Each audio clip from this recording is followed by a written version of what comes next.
السلام علیکم ورحمۃ اللہ وبرکاتہ ان الحمد للہ والصلاة والسلام علی رسول اللہ وعلی آلہ وصحبہ ومن والہ وبعد۔ شریعت ڈپلومہ کورس کے درس فقہ میں آپ کا پھر سے استقبال ہے۔ ہم نفلی نمازوں کا بیان پڑھ رہے ہیں۔ اس سے پہلے ہم نے وتر کے بارے میں پڑھا تھا۔ آج انشاءاللہ کچھ اور مسائل پڑھیں گے۔ تو آج کا سب سے پہلا مسئلہ تحیۃ المسجد، یعنی مسجد میں داخل ہونے کی نماز۔ تحیہ کے معنی سلام ہوتا ہے، تو نذرانے کے طور پر، سلام کے طور پر 2 رکعتیں۔ نبی کریم صلی اللہ علیہ وسلم کی سنت مبارکہ تھی کہ جب مسجد میں داخل ہوتے تو آپ 2 رکعتیں پڑھتے، بلکہ نبی کریم صلی اللہ علیہ وسلم نے اس کا حکم بھی دیا ہے۔ چنانچہ ابو قتادہ رضی اللہ تعالیٰ عنہ سے روایت ہے، نبی کریم صلی اللہ علیہ وسلم نے فرمایا: اذا دخل احدکم المسجد فلا یجلس حتی یصلی رکعتین۔ تم میں سے کوئی جب بھی مسجد میں داخل ہو تو بیٹھنے سے پہلے 2 رکعت ادا کریں۔ ایک مرتبہ جابر رضی اللہ تعالیٰ عنہ اپنے اونٹ کی قیمت وصول کرنے کے لیے مسجد میں آئے تھے، یعنی بالکل معمولی کام کے لیے داخل ہوئے تھے کسی کام سے، تو اپنے اونٹ کی قیمت وصول کرنے کے لیے مسجد میں آئے تو نبی کریم صلی اللہ علیہ وسلم نے انہیں 2 رکعت نماز ادا کرنے کا حکم دیا۔ تو اس طرح سے بے شمار روایتیں ہیں جن سے پتہ چلتا ہے کہ نبی کریم صلی اللہ علیہ وسلم مسجد میں بیٹھنے کے بعد خود بھی 2 رکعت پڑھتے تھے مسجد میں داخل ہونے کے بعد، اور دیگر صحابہ کرام کو بھی داخل ہونے کے بعد 2 رکعت نماز پڑھنے کا حکم دیتے تھے۔ البتہ دوسرا مسئلہ، اگر کوئی بھول کر یہ رکعتیں پڑھے بغیر بیٹھ جائے تو کیا کرے؟ تو جب یہ یاد آئے وہ دوبارہ کھڑا ہو کر 2 رکعتیں ادا کر سکتے، جیسا کہ نبی کریم صلی اللہ علیہ وسلم نے دوران خطبہ ایک شخص کو حکم دیا: قم فصلی رکعتین، کہ کھڑے ہو جاؤ اور 2 رکعت نماز ادا کرو۔ اسی طرح سے ایک مرتبہ ابو ذر غفاری رضی اللہ تعالیٰ عنہ مسجد میں داخل ہو کر بیٹھ گئے تو نبی کریم صلی اللہ علیہ وسلم نے ان سے پوچھا: رکعتین، کیا تم نے 2 رکعتیں ادا کر لی ہیں؟ تو انہوں نے کہا نہیں۔ نبی کریم صلی اللہ علیہ وسلم نے ان کو کھڑے ہو کر 2 رکعتیں نماز ادا کرنے کا حکم دے دیا۔ تیسرا مسئلہ، اگر جماعت کھڑی ہو اور کوئی مسجد میں آ جائے تو کیا کرے؟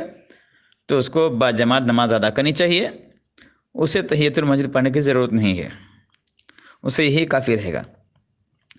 ایک دوسری روایت میں نبی کریم صلی اللہ علیہ وسلم نے فرمایا: اذا اقیمت الصلاۃ فلا صلاۃ الا المکتوبہ، کہ جب نماز کے لیے اقامت کہہ دی جائے تو صرف نماز ہی قبول ہوتی ہے، کوئی دوسری نماز نہیں ہوتی ہے۔ ممنوع اوقات میں تحیۃ المسجد پڑھنے کا کیا حکم؟ اس سلسلے میں علماء کا اختلاف ہے۔ تو شافعی، یعنی امام شافعی رحمۃ اللہ علیہ اور ان کے ماننے والے ممنوع اوقات میں تحیۃ المسجد پڑھنے کے قائل ہیں۔ البتہ امام ابو حنیفہ رحمۃ اللہ علیہ، امام اوزاعی رحمۃ اللہ علیہ اور امام لیث رحمۃ اللہ علیہ ان اوقات میں تحیۃ المسجد کو مکروہ کہتے ہیں۔ راجح گمان کے مطابق ان اوقات میں نماز سے گریز کرنا ہی بہتر ہے، خواہ جواز بھی ثابت ہوتا ہو۔ اس کے علاوہ ایک نماز ہوتی ہے نفلی نماز میں سے ایک اور قسم، نماز استخارہ، یعنی نماز استخارہ جب انسان کو کوئی معاملہ درپیش ہو اور وہ فیصلہ نہ کر پائے کہ کون سا کام بہتر رہے گا، تو اس موقع پر نبی کریم صلی اللہ علیہ وسلم نے ایک نماز سکھلائی ہے جس کو نماز استخارہ کہا جاتا ہے۔ چنانچہ جابر رضی اللہ تعالیٰ عنہ کہتے ہیں کہ نبی کریم صلی اللہ علیہ وسلم ہمیں اس طرح تمام معاملات میں استخارہ سکھاتے جیسا کہ آپ ہمیں قرآن مجید کی سورت سکھاتے تھے۔ استخارہ کا طریقہ کیا ہے؟ نبی کریم صلی اللہ علیہ وسلم نے فرمایا: اذا ہم احدکم بالامر فلیرکع رکعتین من غیر الفریضہ ثم لیقل، جب تم میں سے کوئی کسی کام کا ارادہ کرے تو فرائض کے علاوہ 2 رکعت نہ پڑھے، پھر یہ دعا پڑھے۔ کون سی دعا ہے؟ اللہم انی، میں دعا پڑھ دیتا ہوں، اللہم انی استخیرک بعلمک واستقدرک بقدرتک واسألک من فضلک العظیم فإنک تقدر ولا اقدر وتعلم ولا اعلم وانت علام الغیوب اللہم ان کنت تعلم ان هذا الامر کی جگہ پر آپ کام کا نام لیں یا اس کی نیت کریں، ان هذا الامر خیر لی فی دینی و معاشی و عاقبت امری فاقدره لی ویسره لی ثم بارک لی فیہ وان کنت تعلم ان هذا الامر، یہاں بھی هذا الامر کی جگہ پر کام کا نام لے یا پھر دل میں نیت کریں، شر لی فی دینی و معاشی و عاقبت امری فاصرفه عنی واصرفنی عنہ واقدر لی الخیر حیث کان ثم ارزنی بہ۔ یہ دعا نبی کریم صلی اللہ علیہ وسلم نے سکھائی ہے۔ انسان جب 2 رکعت نماز ادا کرنے کے بعد دعا پڑھے یعنی استخارہ کر لے تو اس کے بعد اسی کام کو اپنا لے جس پر اسے شرح صدر حاصل ہو جائے، جس پر اس کا دل مطمئن ہو جائے۔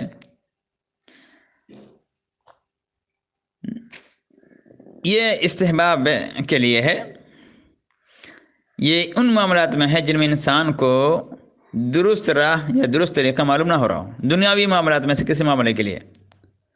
البتہ جو معروف نیکیاں ہیں، جو مشروع کام ہیں، مستحب اور فضیلت کے کام ہیں، مثلا عبادات ہیں، صدقات و خیرات ہیں، یہ ساری چیزیں، یہ نوافل ہیں، نفلی روزے ہیں، تو ان معروف اعمال میں نیک کاموں میں استخارے کی کوئی ضرورت نہیں ہے۔ امام شوکانی رحمۃ اللہ علیہ کہتے ہیں کہ حدیث کے الفاظ من غیر الفریضہ اس بات کا ثبوت ہیں کہ فرض نماز، سنن رواتب، تحیۃ المسجد یا اس کے علاوہ دیگر نوافل کے بعد اگر استخارے کی غرض سے یہی دعا کر دی جائے تو اس سے سنت حاصل نہیں ہوگی، بلکہ استخارے کے لیے الگ نیت کر کے 2 رکعتیں استخارے کی غرض سے ہی ادا کی جائیں گی۔ امام شوکانی رحمۃ اللہ علیہ نے اس حدیث کے توجیہ میں بیان فرمائی ہے۔ ہمارے یہاں ایک تصور پایا جاتا کہ استخارہ صرف نیک لوگ، بڑے لوگ، اولیاء اللہ لوگ ہی کر سکتے ہیں، تو یہ گمان رکھنا کہ استخارہ صرف وہی فائدہ مند ہوتا ہے جو لوگوں میں سے بعض بزرگ شخصیات سے کرایا جائے۔ اسی طرح سے ایک تصور یہ بھی ہوتا ہے کہ استخارے کے لیے دوران نیند خواب آنا ضروری ہے، چنانچہ لوگ استخارہ کے دعا پڑھ کر سو جاتے ہیں، تو یہ دین میں غلو ہے، جمود ہے۔ اس کا نہ تو اللہ تعالیٰ نے حکم دیا ہے، نہ نبی کریم صلی اللہ علیہ وسلم کی سنت سے اس کی رہنمائی ہوتی ہے۔ تو مسلمان کو چاہیے کہ اپنے تمام معاملات میں پروردگار سے، اللہ تعالیٰ سے خود ہی استخارہ کریں، اللہ تعالیٰ انشاءاللہ ضرور رہنمائی کرے گا۔ دور حاضر میں دوسروں پر اعتماد کر لینا عادت و رواج بن گیا ہے، اس کی ضرورت قطعاً نہیں ہے۔ ایک اور مسئلہ ہے کہ اگر استخارہ کے بعد مطلوبہ کام کرنے یا نہ کرنے کے متعلق شرح صدر نہ ہو تو کیا انسان دوبارہ استخارہ کرے گا؟ اس سلسلے میں کوئی بھی مرفوع روایت ثابت نہیں ہے۔ ایک اور اہم مسئلہ ہے کہ بعض لوگوں نے اس دور میں، بعض ائمہ مساجد نے، بعض علماء نے استخارہ کو پیشہ بنا لیا ہے، یعنی وہ دوسروں کی خاطر استخارہ کی نماز پڑھتے اور استخارہ کی دعا کرتے ہیں۔ یہ درست نہیں ہے، یہ مذاق اڑانا ہے استخارہ کا۔ دراصل نماز استخارہ ہر اس آدمی کے لیے مشروع ہے جس انسان کو خود اپنی ضرورت پیش آئے۔ اس لیے ہمارے سامعین میں سے جس کو بھی کوئی ضرورت پیش آئے وہ خود 2 رکعت نماز ادا کر کے یہ دعا استخارہ کی پڑھ لے، وہی بہتر ہے۔ کسی عالم، کسی مولوی، کسی امام مسجد سے یا کسی حافظ جی سے استخارہ کرانے کی قطعاً ضرورت نہیں ہے، اور نہ ہی اس کا ثبوت ملتا ہے دور صحابہ میں۔ نفلی نمازوں میں ایک اہم نماز ہے نماز تراویح، جس کو ہم لوگ نماز تہجد کہا کرتے ہیں، تو یا اسی کو قیام اللیل یا قیام رمضان یا صلاۃ اللیل یا صلاۃ رمضان بھی کہا جاتا ہے۔ ابو ہریرہ رضی اللہ عنہ کہتے ہیں کہ نبی کریم صلی اللہ علیہ وسلم ہمیں بالجزم حکم تو نہیں دیتے تھے، البتہ قیام رمضان کی ترغیب دلایا کرتے تھے اور کہتے تھے من قام رمضان ایمانا و احتسابا غفر له ما تقدم من ذنبه، جس نے حالت ایمان میں اور اجر و ثواب کی غرض سے قیام رمضان میں شرکت کی، اس کے گزشتہ گناہ معاف کر دیے جائیں گے۔ تو قیام رمضان سے مراد اس حدیث میں نماز تراویح ہے۔ اس کے علاوہ بھی بہت ساری روایتیں ہیں جس کی فضیلت پر دلالت کرتی ہیں۔ یہ نماز گھر میں اکیلے پڑھنا افضل ہے یا مسجد میں جماعت کے ساتھ افضل ہے؟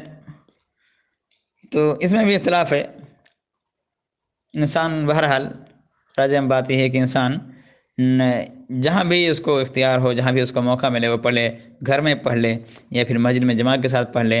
نبی کریم صلی اللہ علیہ وسلم نے 3 راتیں جماعت کے ساتھ پڑھی ہیں، اور باقی نمازیں آپ گھر میں پڑھا کرتے تھے۔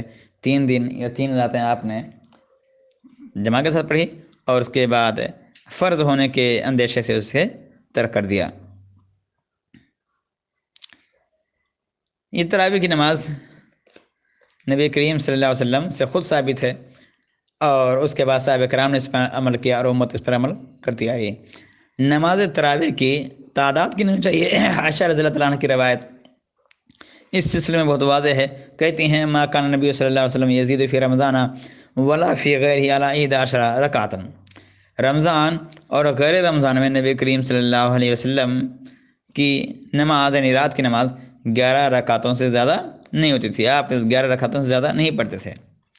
اس حدیث سے پتہ چلتا ہے کہ تہجد، قیام اللیل، قیام رمضان اور نماز تراویح سب ایک ہی نماز کے مختلف نام ہیں، کیونکہ عائشہ رضی اللہ عنہ نے رمضان اور غیر رمضان ایک عام بات کہی ہے۔ اس کے علاوہ بھی بہت ساری روایتیں آتی ہیں جس سے پتہ چلتا ہے کہ نبی کریم صلی اللہ علیہ وسلم رمضان کے مہینے میں نماز تراویح کے علاوہ کوئی الگ سے تہجد کی نماز نہیں پڑھتے تھے، جیسا کہ آج کل بہت سارے لوگ عوام کو بہکاتے ہیں یا پھسلاتے ہیں اور اپنی بات درست کرنے کے لیے بے جا تعویل کرتے ہیں، نماز تراویح کو تہجد کو الگ الگ کرتے ہیں۔ صحیح بات ہے کہ ایسی بات نہیں ہے۔ نبی کریم صلی اللہ علیہ وسلم نے رمضان کے مہینے میں صرف ایک نماز پڑھی ہے، آپ اسے تہجد کر لیں، نماز تراویح کر لیں، کچھ اور کر لیں، قیام رمضان کر لیں، اس کے علاوہ دیگر نماز نہیں پڑھی ہے۔ چنانچہ کہتے ہیں عائشہ رضی اللہ عنہ سے مروی ہے کہ نبی کریم صلی اللہ علیہ وسلم نے ایک رات مسجد میں نماز پڑھائی۔ اسی مفہوم کی روایت ابو ذر غفاری رضی اللہ عنہ سے بھی اور دیگر صحابہ سے بھی مروی ہے کہ نبی کریم صلی اللہ علیہ وسلم نے ایک رات مسجد میں نماز پڑھائی، صحابہ نے بھی آپ کے ساتھ یہ نماز ادا کی۔ دوسری رات آپ نے یہ نماز پڑھائی تو نمازوں کی تعداد بہت زیادہ ہو گئی۔ تیسری یا چوتھی رات تو یہ تعداد ایک بڑی اجتماع کی صورت اختیار کر گئی، لیکن نبی کریم صلی اللہ علیہ وسلم اس رات نماز پڑھانے کے لیے تشریف نہ لائے۔ صبح کے وقت آپ نے فرمایا جتنی بڑی تعداد میں تم لوگ جمع ہو گئے تھے میں نے اسے دیکھا، لیکن یہ خدشہ میرے باہر آنے کے لیے رکاوٹ بنا رہا کہ کہیں نماز تم پر فرض نہ کر دی جائے۔ تو یہ رمضان کا واقعہ ہے۔ تو اس طرح کی اور بھی روایتیں آتی ہیں جس میں ابو ذر غفاری رضی اللہ عنہ کہتے ہیں کہ نبی کریم صلی اللہ علیہ وسلم نے صبح تک نماز پڑھائی، یہاں تک کہ ہمیں اندیشہ ہو کہ سحری نہ چھوٹ جائے۔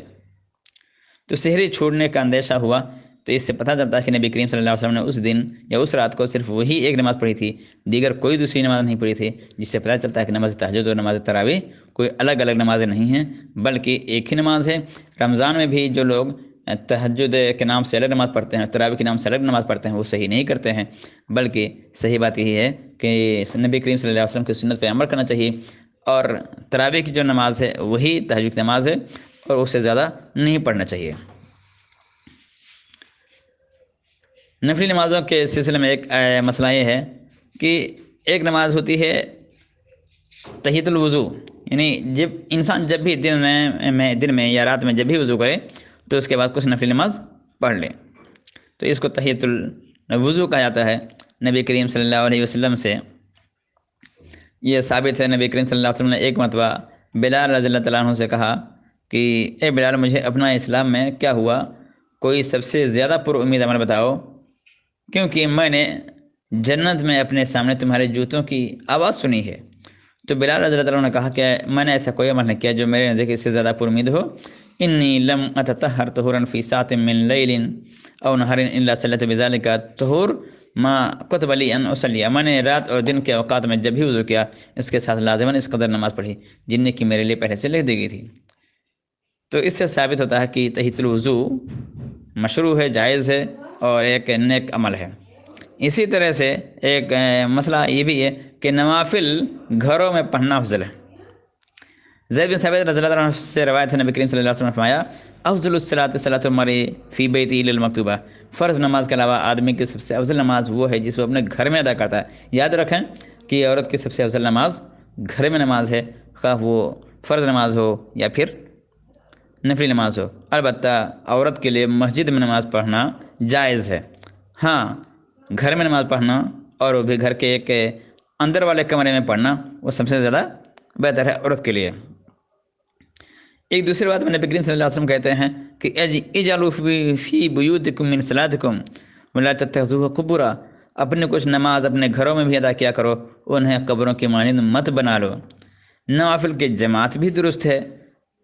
بعض صحابہ کرام اپنے گھر کے ایک حصے کو مسجد بنانا چاہتے تھے، انہوں نے نبی کریم صلی اللہ علیہ وسلم سے اس جگہ نماز پڑھنے کی درخواست کی، چنانچہ نبی کریم صلی اللہ علیہ وسلم آئے، نماز پڑھی اور پیچھے گھر والوں نے بھی جماعت کھڑی کر لی۔ اسی طرح سے نوافل بیٹھ کر پڑھنا بھی جائز ہے۔ عائشہ رضی اللہ عنہا کہتی ہیں کہ نبی کریم صلی اللہ علیہ وسلم کا جسم جب بوجھل ہو گیا تو آپ اکثر بیٹھ کر نماز پڑھا کرتے تھے۔ اسی طرح سے سب سے آخری مسئلہ آج کا کہ اقامت کے بعد نفل پڑھنا جائز نہیں ہے، جیسے کہ میں نے پہلی روایت بیان کی، نبی کریم صلی اللہ علیہ وسلم نے فرمایا اذا اقیمت الصلاۃ فلا صلاۃ الا المکتوبہ، جب نماز کے لیے اقامت کر دی جائے تو فرض نماز کے علاوہ کوئی اور نفل کوئی نماز قبول نہیں ہوتی ہے۔ چنانچہ جو لوگ فجر کے جماعت کھڑے ہوتے ہوئے سنت ادا کرنا شروع کر دیتے ہیں خصوصاً، وہ درست نہیں ہے۔ کچھ لوگ ایسا کرتے ہیں کہ مسجد میں آنگن میں، صحن میں، برآمدے میں، کہیں اور جگہ جہاں پہ جماعت کھڑی ہوتی ہے اس سے ہٹ کر کے کسی اور جگہ سنت ادا کرنا شروع کر دیتے ہیں، وہ درست نہیں ہے، وہ صحیح نہیں ہے، وہ حدیث کے خلاف ہے۔ جب اقامت کہہ دی جائے، جب جماعت کھڑی ہو جائے تو پھر فرض نماز ہی پڑھنا چاہیے، خواہ وہ فجر کی سنت ہی کہ نہ ہو، وہ نہیں پڑھ سکتے، کوئی بھی سنت نہیں پڑھ سکتے اس موقع پر۔